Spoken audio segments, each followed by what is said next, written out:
Hello and good morning, everyone. Welcome to Sunday Live in the Backyard Garden. And today I wanted to spend some time talking to you about the idea that I call my garden as a sanctuary.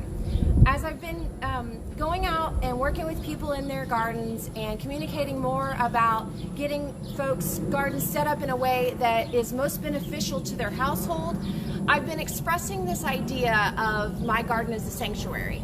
Over the years, I always mentioned to everyone that I ever spoke to about gardening, for me particularly, that garden was a type of therapy for me. A little bit of backstory about me. I have some post-traumatic stress disorder issue that started at a very young age, around 13, with a major accident, and then a couple of other things that have happened since then. And because of that, my mental health is something I really have to learn coping skills and manage and all of those types of things. And so because of that, over the last couple of decades, I've begun to understand that my connection with nature is an extremely valuable place for therapy and for wellness in my life. One of the first places I learned that wasn't actually even a vegetable garden. It was on my parents' back porch with lovely plants, a place to sit, nice shade, all of those types of things. They always had birds, they always had butterflies, and things like that. And at that stage of life, I began to realize there were things that I wanted in my life that would give me a place to have that type of sanctuary. This is important because a lot of times when folks get into gardening, one of the things that they discover is that gardening can be a lot of work. And then they begin to wonder whether there's a reason to produce this food or to produce these flowers and things like that if they can go and purchase them somewhere cheaper. If it's more convenient and more affordable to just run to the grocery store and grab something, why would I grow a garden? Well, I'll tell you that my garden as a sanctuary and my garden for therapy is a huge part of that for me. And that could be anyone. We all have dealt with things that have put us in a place that have made us need a connection with our natural spaces and have given us that ability. So for me, beyond just the idea that, one, I do produce food for my family. Two, I'm helping to create an ecological balance in an urban space right here in my own backyard. But three, I'm also giving this nice, amazing space where I can sit and enjoy the shade, I can enjoy the sun, I can enjoy the fresh, cool air, the warm sun, I can enjoy all of the things that make me feel better. And in addition to that, because I've created a space that I love and enjoy and want to spend my time in, it makes it easier for me to participate in my garden. It means that I'm going to pay attention to when you see that caterpillar or something's going wrong with a plant. It means that I'm going to pay attention enough to know when I need to take care of something, when I need to take a plant out, anything like that, when I need to add fertilizer, when I need to water more, when I need to water less. All of the things that can happen just by hanging out in your garden. And the thing about it is that if you want to grow vegetables, or if you just want a lovely landscape, you can have a little bit of both, and those things can be mixed nicely in your backyard garden, or for that matter, in a large rural garden, those same types of things. So flowers, yes, they go in your garden. Perennial plants, yes, they go in your garden. Annual vegetables, yes, they go in your landscape.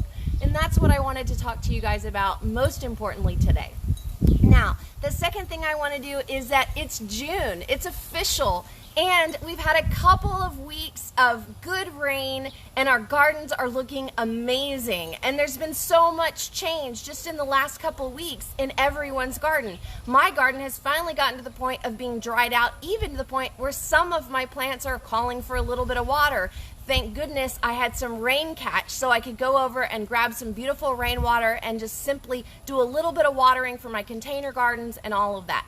Okay, so I want to be very clear again that this is a question and answer live. So as we work our way around the garden and show you all the new things and all the new growth, please take an opportunity to ask me some questions and take a moment to reflect on my concept of my garden as a sanctuary. Take a moment to reflect on what you're seeing and how this space has become a magical space right here in my own urban backyard. Let's take a look. starting simply right over here. This little sad eggplant was one I stuck in the ground last year in the summertime when I was doing nothing in my garden. It was something that just had to be put in because the containers were not holding the plants in any well at all. Now I've harvested about 3 eggplants from this plant, but now, as you can see, I'm beginning to harvest a lot of eggplant. This one today has got to go. Very nice, soft, still, and there you go, a perfect eggplant. This is a Japanese style eggplant. Because it's got a little bit of a lighter skin color, that means that it's going to be a little less bitter. But either so, even your big black beauty eggplants this time of year with this cool weather still are very pleasant and nice. And look at this plant. Isn't this plant just a beautiful ornamental style plant that also produces food? What a great plant to put in your front yard landscape. That would be a great plant to mix in with other things going on. All right, let's make our way around to this side over here. Look up, let's go up. See my moringa? If you've been watching this, you've noticed I had a little poof bush. Now my moringa tree is really starting to take off. And now I can cut that chunk out right there, take it right inside, make some tea, mix it into a different any type of soup that we're cooking. And it is a great plant that has everything you need. It is a full protein, and it also has all the different antibodies. A lot of folks will also call this plant a drumstick plant. So if you're in some of the nurseries and you ask for if you ask for moringa and they don't know what you're talking about, drumstick is an option. Or just get to know the other growers in your community for propagated plants or seeds so that you can get some moringa plant in your backyard as well. All right, let's make our way around to this side over here.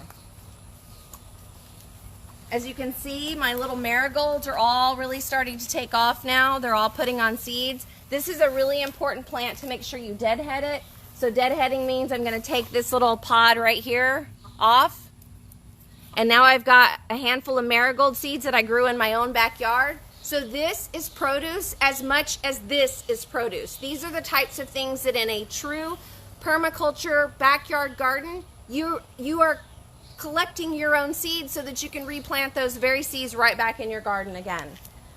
Over here, my pepper plants are taking off. I have a ton of hot pepper plants going on in here, different kinds of cayennes, and then of course this beautiful habanero. And if I lift this up, you will be amazed to see. Look at that, just a string of habanero peppers. Hot, big. I'm waiting for these to turn red. These turn into a pretty red habanero. Coming back over here, this plant right here, I'm really excited to see it take off for the first time in my garden. That is the Mexican sunflower. There's another name for it that I can't, Teflonia, I think, or something like that, but it's a red sunflower, and it's really beautiful. It puts on a lot of really pokey seeds that you can then collect, and all those seeds actually came from the seeds that I collected after growing that plant out at the Learning Garden. In addition to that, all of my different cantaloupe, melons, pumpkins are really, the young ones that I had just recently put in are really starting to take off. All of my black-eyed peas are putting on tendrils now. They will start to connect up if they have the ability, and then of course they will also put on some beans. Now this pepper plant is a couple of years old. I have no idea what style it is. I've been asking some questions, but I'm pretty sure that's not a banana pepper. I'm pretty sure that's probably an Anaheim or some type of hatch type of, yep. And this one, see now, and I'm also wondering whether there's possibility of a hybrid situation where they mixed with one another, because this one looks a little lighter, but I see it's also starting to turn red. So the likelihood is that plant, when it first came out, was an Anaheim. Over here, I've got a melon that's really starting to take off, but it's crowding out a tomato plant, and that's okay. If that tomato plant goes, it had its day, right? Okay, zinnias are beautiful right now. We're getting the most zinnias. At the very beginning of this video, you saw a beautiful zinnia that I grabbed this year from the seed packet. It's almost like a tie-dyed looking zinnia. So I'm going to have a lot more zinnias along with the marigolds. You can see my yellow squash is doing really well. This is a plant I'm super excited about. This is a ground cherry, very similar to a tomatillo, but grows a little bit closer to the ground, and it consistently puts on these little cherries that you can eat. Really kind of sweet, almost like a tomatillo. Really taking off over here now. You can see I've got one pepper right here. This plant was grown by seed. It's like a yellow bell pepper type of thing. I've got a bunch more peppers that are really starting to take off back there in the back, and a couple more tomato plants. Let's walk right over here one more time before we head out of this garden. So this little snapdragon from seed has taken off and done really well. It doesn't have any flowers on it right now, but it's doing really well in this shady spot. You see how shady it is over here in this corner? My Turk's cap over here is doing quite well. The bay leaf over there, all the plumbago that's just kind of taken off, and the sacred sage in the background. Everything looks really happy. This is another one of the datura plants. That's that big white moonflower back there as well. Those all came up from seed from past years. They've just reseeded themselves. Zinnias, you can see that those are taking off. This is my Peter pepper you guys know about. And look how beautiful. Isn't that amazing? Look at that. Some of those will turn red, and if we run out of hot peppers, which I can't imagine we're going to run out of hot peppers, I imagine that my friends and family are all going to get more pepper sauce and hot peppers and all of that kind of stuff. Yes, Joe pointed out to me something that you guys may be wondering about, and that is that this is Epsom salt. It's a magnesium sulfate, and after all the rain that we've had and stuff like that, it felt like a good time to go ahead and just drop some magnesium sulfate, some Epsom salt, onto my pepper plants. They love that. My tomato plants love it. Also, any of your squash plants or pumpkins or melons and things like that really like that magnesium. So it's a good time. I don't know when we're going to get rain again, but it's probably pretty likely it's going to come fairly quickly because we're already into the tropical time of the year. And so it's a good time to just go ahead and put that stuff out, whether you're hand watering or what you're doing right now. Not a ton of watering is needed right now because there's been so much water, and a lot of times we tend to overwater. And if you're past the point of seeding in your garden doesn't need as much water as it needed before. So I already took off that really big, nice red pepper that you guys saw before. So I've got another one going here, and then I've got some pretty little flowers and peppers that are coming on really quickly. That pepper plant I started from seed. It's been in the container the whole entire time. So you can see my little container garden here is doing really well. My tomatillos look excellent. Look at this lovely eggplant right here. Isn't that beautiful? And see, you can see right next to each other, one that's been here in this area that's not doing quite nearly as well, one that's doing really, really well. These eggplants can also be considered a trap crop, which is what I talked about last week. They tend to draw in different types of spider mites and things like that. It doesn't usually affect them. It may make your leaves not as pretty. It may take the plant a little longer to take off, but once the plant decides to take off, it's going to put on more eggplant than you know what to do with. So just keep it alive and keep it happy and healthy. So here we go into this. Look at how beautiful this cantaloupe melon is going to be.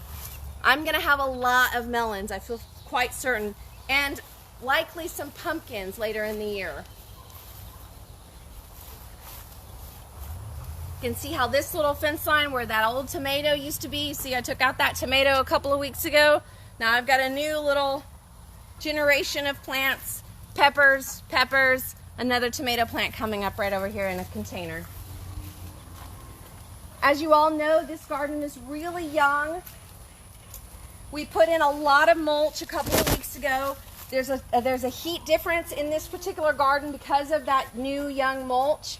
The soil is all very new, so this garden is just me putting in as much green material as I can consistently, but I have major green takeoff happening now. Back in the back there, you're seeing black-eyed peas, and you can see this is why I put my black-eyed peas near a trellis, because they will trellis if they have one. So those little tendrils coming up there. And then in addition to that, do you see this right here? This is a roselle plant. It is related to okra, hibiscus, cotton, things like that. So it grows really well in our region, and it grows into a nice big bushy plant. So before too long, what the black-eyed peas are not going to last that long. Really, all they're doing is giving me some green material. If they give me some beans, I may eat some of them. If not, I'll save some of those seeds and replant them in the future. But what's happening is that I am creating a green wall right here. This green wall will help to cover up this tacky looking junk right here that I don't want to have to look at. It's a gas meter. It's important, right? Okay, so let's move around to the other side this way. Joe, have there been any questions from anyone? Not yet. They're just soaking up the knowledge. Okay, perfect. Okay, good. So this is a lot of fun. I like to look at how my, and I hope next year I can get a lot more pole beans that have taken off. A lot of my pole beans were second and third generation beans, so some of them didn't take off, some of them did. Of course, this garden we know is not had the most food production out of it, although I'm getting as much as I can out of it. But I will show you that the ones that did come up have done really well. You can see, and I picked, there's just a few enough plants that I just eat the green beans pretty fresh, sometimes raw. Just pick them off or just take a little handful of them and put them in the fridge and then just eat a few raw green beans. But I've left a lot of these sunflowers in here, not just because, as I mentioned last week, that they're a trap crop, which means that they help to collect all those aphids, but in addition to that, they're also a great place for polling, for your pole beans to use them and to go up, right?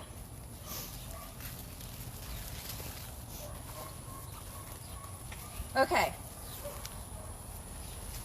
Similar thing going on over here, lots of black-eyed peas just coming up and doing really well, putting a lot of green, but I also have a cantaloupe that's coming through, hoping it will connect up, and I might have some cantaloupes hanging off of this before too long.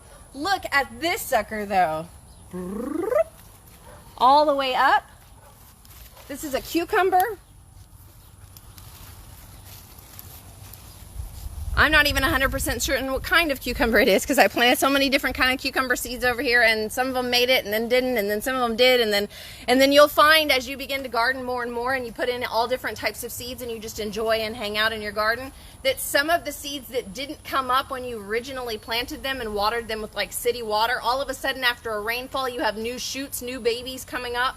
Well, that's a little bit of what happened over in this area. I continued to just keep planting, knowing that eventually I'd get some stuff that would really take off and do well. And here I have this beautiful, it's growing so much that I then connected it, put this one in today, connected it, and I expect it to actually grow all the way up that vine and just keep growing. Isn't that fun? These are fun things to show off to your kids as well, just to show how things can work in a different garden. Now over here, this is a bushing a bushing squash. It's a patty pan type of squash. And I'm just letting it grow up. I'm trying to get this stuff a little bit higher and further away from any type of mold, mildew issues that it's having. If there's too much water, if there's too much heat, the more that I lift my plants up, the happier you'll get. If you notice that the plants at the bottom of the plant, they tend to be dead leaves. They might have even had a squash vine borer in them, but that's okay because if I let them continue to keep reaching out and growing, then eventually I'll get the squash on the other end of that. As long as I can keep these plants alive before the freeze season, then I will have lots of different types of pumpkins and all kinds of things growing back here. But one of the things that's really important is to give things air. Give them as much air as you possibly can. Yeah, I noticed that you're having what appears to be zero problems with weeds. Well, partially that's because that's new soil.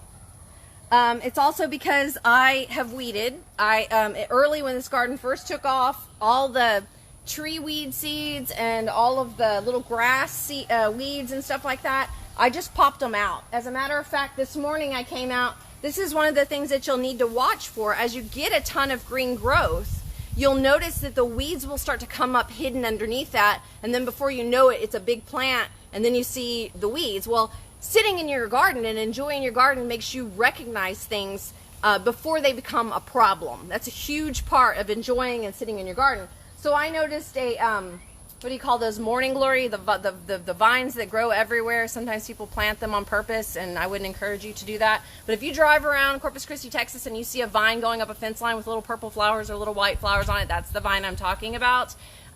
It's very nice if you have a very big fence line that needs a lot of just overgrowth on the fence line so that you can't see through it, but otherwise that plant will take over your garden and you will be unhappy about it. So I noticed it had come up and its tendrils were starting to wrap around some of my squash and things like that I'm really trying to protect over there. So I popped that little sucker out and got it out of there. But because I was paying attention, I noticed it before it became a real problem. So those are the types of things, you know, get out here and just move your plants around a little bit and check underneath them to make sure that there's not some kind of weird insect that you haven't been paying attention to, that there's not some type of weed that it's going to become a problem in your garden. Now, as far as some of that stuff I was talking about cucumbers, if you look, I mean, about plant growth at the bottom. If you look here, I did have a bit of an issue with like some aphids, maybe some mold, things like that, right? But if you keep going, you'll see that this plant kept growing. I kept tending and taking off the leaves. I kept letting it go. Cucumbers do not like to companion with tomatoes, so it was trying to grow away from that tomato plant over here. And as you see, I've got different types of cucumbers coming on right now. See all these cucumbers here? So I'm going to have lots of cucumbers now. And lots of people have cucumbers now. It was really kind of an odd cucumber season because normally we have cucumbers early, then the May summer hits and cucumbers get too bitter. And if you haven't gotten your cucumbers in the ground before then you weren't of such luck, right? But because I knew that my most important goal in this garden was to keep green growing so that I could continue to get this garden to be where I need it to be in the fall, I will let things grow that I may or may not ever get any fruit from, right? As long as the plant looks healthy and it's got green leaves. I mean, this plant is really a good example of this, from this. I may not get any patty pan squash from that. It may just never happen in this garden. I may not have it set up with the right nutrients and the right types of pollinators, the right timing of the year and all of that to get it. But because I've lifted this stuff off the ground and kept it alive with all that green growth, then all of a sudden, magically, we have this perfect May with all this rain. It's cool. We get into June, and now we have cucumbers in June, and they taste good. So a lot of people have cucumbers in June. Now, a lot of people had early squash, and because of all that amount of rain, they lose that squash at this time of year. And I have encouraged people over these past weeks to stop planting in May. I would say continue to go ahead and put some seeds in, even through the next week or two. And the reason is because our soil has not gotten to a temperature that's killing the seeds just yet. And we may not get there this year. Wouldn't that be nice, right? But I would say play with it. Here's a chance to experiment. This year has been completely different than last year. You would never know, and there's always an opportunity to just keep messing with the plants. And that's the thing that makes people a green thumb. It's not so much that I have some magical thing that I've learned or some science or some degree I have or anything like that. It's because I pay attention and I enjoy my garden and I'm making spaces that make me want to be in them. And that's what I wanted to bring up to you most importantly about making your garden a sanctuary. That makes your thumb green. Why does it make your thumb green? Because you pay attention and you know what's going on in your garden and you listen to other experienced gardeners and you get to know what other gardeners have to say and what their advice is. And then before too long, you've got a magical green space growing all around you in your own little urban backyard or rural backyard. All right, that's all I really have for today. Let's go over and show them the chickens. If you guys have any questions, please go ahead and shout them out right now, and I'll grab those and I'll help you out with those.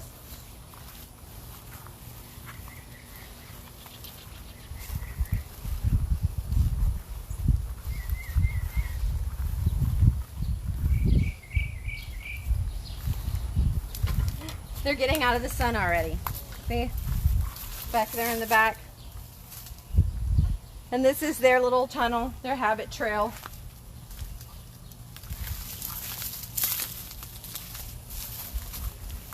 And if you remember last week how much water was standing in here, it's all nice and dried out now.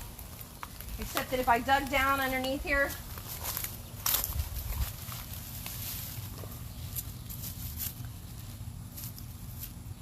moist. And earthworms and mycorrhizal fungi.